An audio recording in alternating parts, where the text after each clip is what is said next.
Bonjour tout le monde, dans cette vidéo nous allons voir comment réussir la troisième partie du grand oral.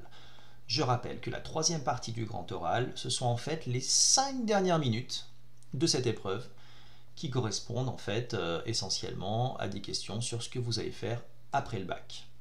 Alors quel type de questions on va vous poser? On peut vous poser des questions sur le choix de vos spécialités, quelles spécialités vous aviez en classe de première et lesquelles donc vous avez conservé en classe de terminale, pourquoi vous en avez abandonné une, et en l'occurrence donc en classe de première. Mais on va essentiellement vous poser des questions sur votre futur parcours post-bac et éventuellement sur la profession envisagée, le secteur dans lequel vous pensez évoluer dans quelques années. Alors il y a plusieurs façons de procéder. Soit le jury va vous poser plusieurs questions successivement.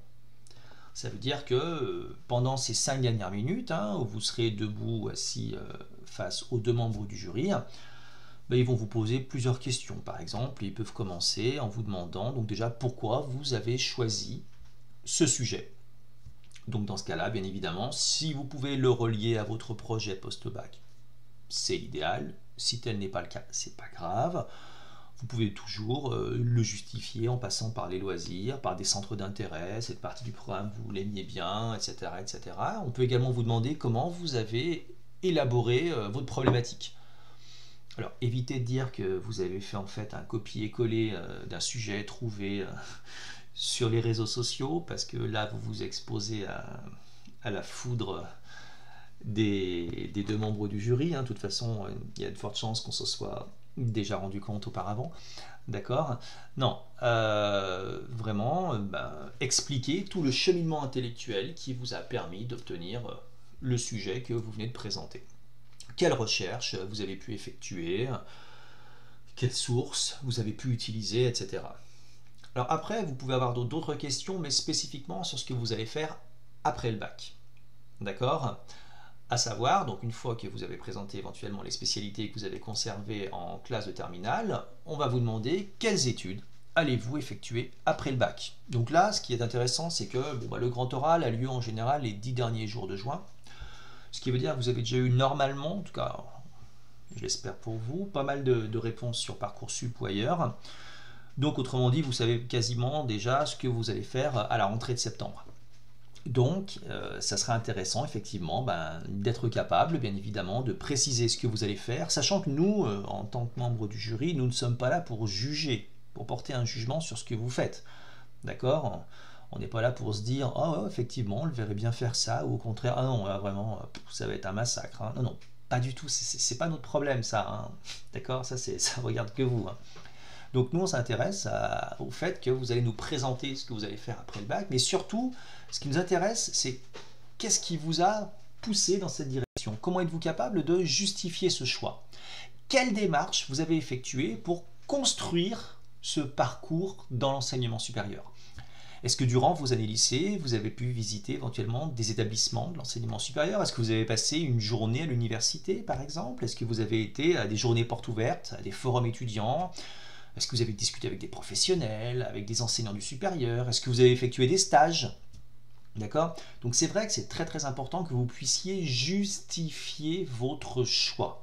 Le but, c'est vraiment de montrer en fait aux membres du jury que vous n'allez pas par hasard, d'accord, dans une section de l'enseignement supérieur donné, que vous y allez parce que ce choix est mûrement réfléchi.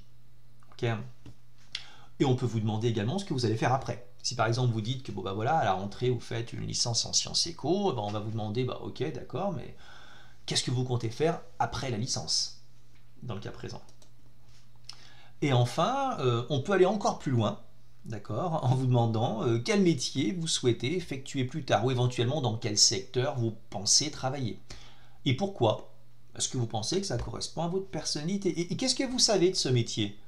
D'accord? Hormis le fait que vous êtes payé quelques milliers d'euros par mois, c'est souvent des réponses qu'on peut avoir. Non, qu'est-ce qui vous attire dans ce métier? Qu'est-ce qui fait que effectivement vous pourrez potentiellement vous y épanouir? Je répète, on n'est pas là pour juger, on est là pour voir si vos décisions concernant votre avenir sont des décisions réfléchies, raisonnées ou alors pifométriques. Deuxième possibilité, le jury peut vous demander de présenter directement votre projet d'orientation et alors là, il va vous laisser parler quelques minutes. Donc il ne va même pas vous interrompre, il ne va pas vous poser une série de questions successives. C'est vous qui allez parler pendant 2, 3, 4 minutes. D'accord? Donc en règle générale, vous reprenez les questions que l'on vient d'évoquer. Alors vous pouvez vous permettre de zapper, d'accord, les deux premières, à savoir le choix du sujet, les recherches, etc. Okay, vous pouvez directement commencer partie 3, 4, 5.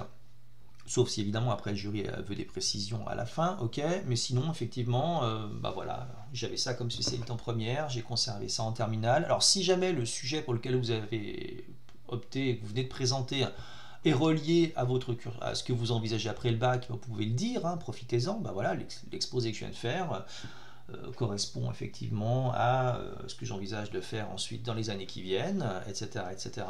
Donc il faut véritablement que vous répondiez de manière structurée. Voilà, première, terminale, le sujet. Après le bac, je veux faire ça, parce que j'ai fait telle démarche, telle visite, et ensuite j'envisage éventuellement de me diriger vers tel métier, tel secteur, parce que j'ai fait des recherches, parce que je connais des personnes, parce que j'ai fait des stages, etc. etc. Et vous faites comme ça pendant 2, 3, 4 minutes. Ok. Donc ça nécessite bien évidemment un entraînement. Alors vous êtes toujours jugé sur la forme, regardez les deux membres du jury, sourire, etc. etc. Alors concrètement, qu'est-ce que vous pouvez faire chez vous, d'accord, pour vous entraîner? Tout simplement déjà être capable de répondre à chaque question qui sont numérotées, 1, 2, 3, 4, 5. D'accord, il faut que vous soyez capable de répondre parfaitement à chacune d'elles. Ça ne s'improvise pas. D'accord, aussi talentueux que vous pouvez être, il faut quand même trouver une argumentation à chacune des questions posées et une argumentation claire, nette, précise, structurée. Ça, c'est fondamental. Et ensuite, il faut également vous entraîner à présenter en 3 minutes, 3-4 minutes. Sur 5 minutes, cette dernière partie dure rarement 5 minutes, je vous dis d'avance. Ok. Donc vous présentez en 3 minutes environ, bien évidemment, uniquement les points 3, 4, 5. Et 3 minutes aussi parce qu'après, le jury peut très bien demander des précisions. Et donc finalement, ça permet de boucler les 20 minutes globales du grand oral. Voilà.